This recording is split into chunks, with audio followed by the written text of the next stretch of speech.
This is Creating Your Encore Career and Becoming a Silver Entrepreneur with your host, Lynn Freest.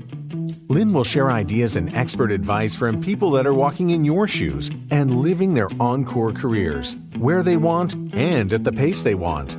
You'll start a company of one with confidence and knowledge to live a fulfilled life of freedom and ease. Lynn is a coach and leadership consultant whose mission is to show senior leaders and experts how to start something refreshing and new after a full career in the corporate environment. Welcome to this episode of Creating Your Encore Career and Becoming a Silver Entrepreneur. Thanks for listening. Remember, with an Encore Career, the rewards are great. You can work when you want, where you want, and you can do the work you love. So to get a powerful start, please contact me. I'll help you develop your Encore Career either one-on-one or in a group program. But either way, use the link provided to get started. Well, today is episode 161, and it's titled, My Love-Hate Relationship with Technology. So, generally speaking, I've always been fascinated by technology, and I've normally been an early adopter. But that hasn't always been the case. I guess another way to look at it is I also enjoy working with people. I'm probably, both by training and by official education as an industrial engineer, I'm fascinated by how people and systems or technology come together to create value. But now that I'm creating my Encore Career, I found out it's all up to me. I don't have help desks or other support to handle the tech. So I have to, manage this whole thing for myself. And again, just reflecting back on my career, I have, early on in my career, learned several different programming languages. Probably many of you have never heard of them, but they were such as Fortran, COBOL, and SAS. So I enjoyed learning those things. And, I'll say it served me well in my career. I was also an early adopter of the PC. Now, and I think back briefly on that, and when I tried to get a 16 megabyte, not gigabyte, but megabyte chip for my laptop, it cost $1,500. So obviously, we all know technology has changed over the years. And then, again, as I was learning technology, I made some mistakes. I remember a boss, he told me, Lynn, I know you're doing your best you can, but sometimes I think with this computer technology, you can just make bigger mistakes faster. And sometimes he was right, quite frankly. Now, there were also times when I didn't see a use case or I was forced to learn some technology, and I just wasn't as eager about that.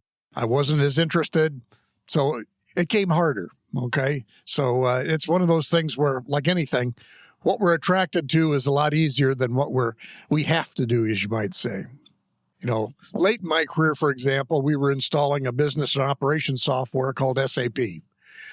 I wasn't a fan of it. It seemed to be very difficult to use to me.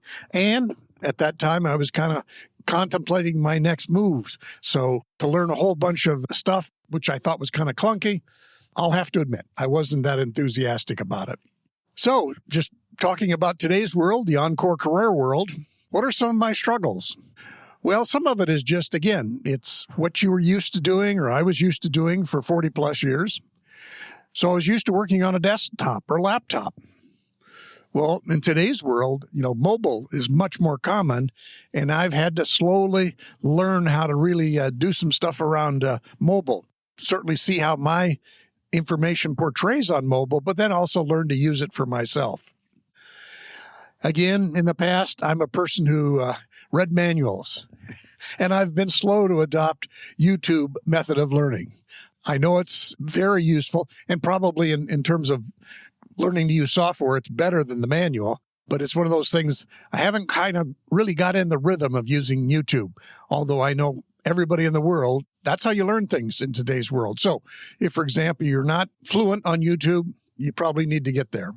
Then, again, my corporate world said, don't make mistakes. So I've found it hard to practice in public, as it were, and show my flaws as I've learned to use this technology.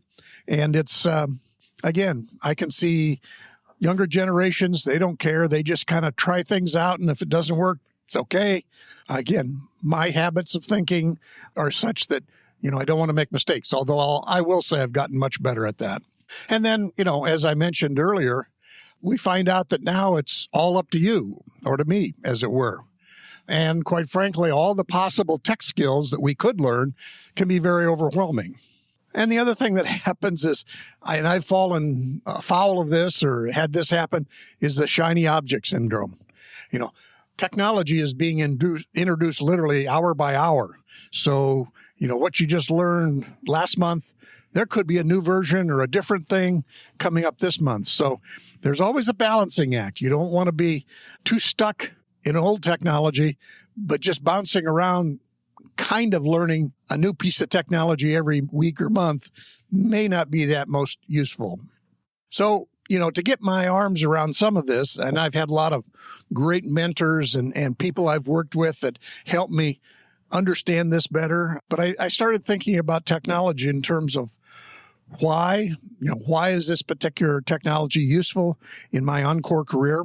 How? And this may not be how to actually use it fluently, but it may be at least how it works. What's the overall principles in it? What are the things that, even if I'm not good at it, what are the things I need to know about it? And then finally, probably most importantly at this point, is who. Again, some of us who are in Encore careers, we have at least some resources.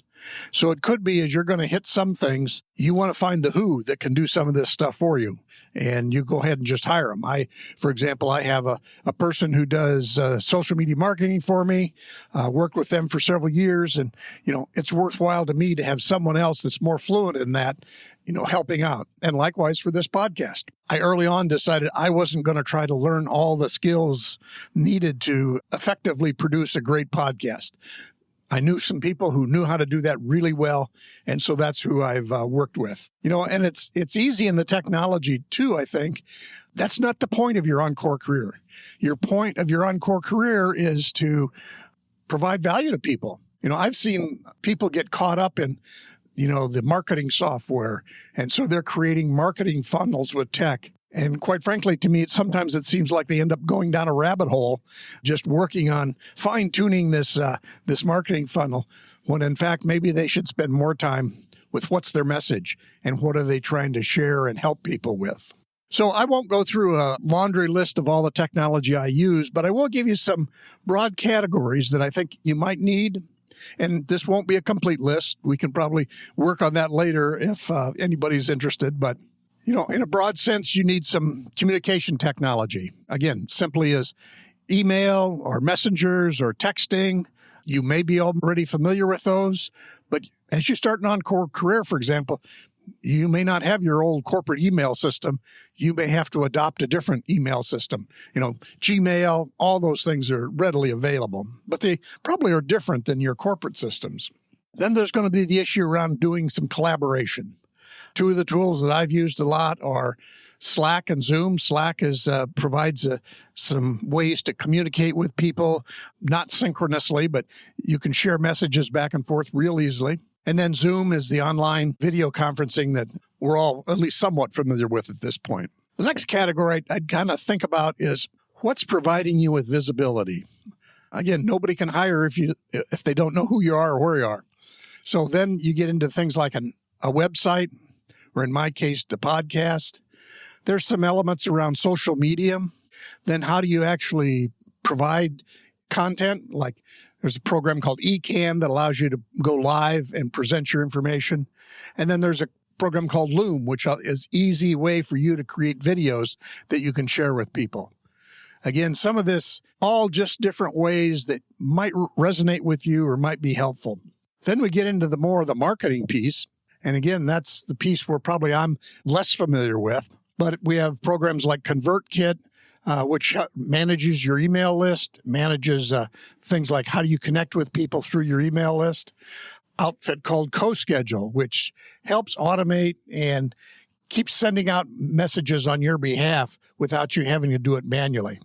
And then finally, there's a program called Calendly, which allows you to easily schedule calendar appointments with people without all kinds of back and forth email things. So, those are just some things that might be useful, might be worth considering. Then we get into the whole arena of productivity. Again, you're on your own now. You want to be as productive as you can. So some of them that I've got are Evernote, which is a way to capture thoughts and articles and different things in a place where I can search them and retrieve them. There's a program called LastPass, which helps manage all my passwords so that I don't have to think quite so much about them. And then there's a couple one's called Rev, R-E-V, the other's called Temi, and they provide transcripts of things that you've spoken. So you may, have spoken in a podcast, for example, but now you want to share that in a blog post, or you want to actually create an article over that to share it a different feed. These are the relatively inexpensive ways that you can, again, provide transcription and help you be more productive. And then finally, there's going to be just the business stuff. It may be like QuickBooks. Then there's 3 places that allow you to get paid for your work. One's PayPal, one's Stripe, and one's Venmo. And each of these, have different uses. Different people use them. So just something to be aware of that at some point in your Encore career, you want to get paid. So you have to be prepared to make that happen. So in the end, this is not a complete list, and it's really not meant to discourage you. All of these things can be figured out. Now, as I mentioned, I think earlier, I encourage you to be involved in a network or a community or a group so that you can work with others in developing your Encore career, developing your tech skills, developing any of the other skills you might need to pursue your Encore career. And, the other thing that I can say is I've also run into people who have a very minimal tech stack, especially if they're coaches or consultants with a particular specialty. So those are, things where all those things I just listed for you, you can probably get by with very few of those if you have a particular niche that really supports doing stuff with a small tech stack. Those are the things that, are very possible. Again, this was probably not a comprehensive list of tech software. I've been sharing my journey as I've gone along, where I've made, I think, some pretty good strides, but I've also had some hiccups. And there's still things that I'm not very fluent in. But again, we just do the best we can as we move forward, and sometimes requires hiring some other skill that I don't want to spend the time developing. But I look forward to visiting with you about what you want to use in your tech stack. Remember, with an Encore career, the rewards are great. You can work when you want, where you want, and you can do the work you love. You now have the time, attention, and money to make this leap, so let me help you. To get a powerful start, contact me. I'll help you develop your Encore career either one-on-one or in a group program. But either way, use the link provided to get started. Thanks for listening, and we'll see you next time.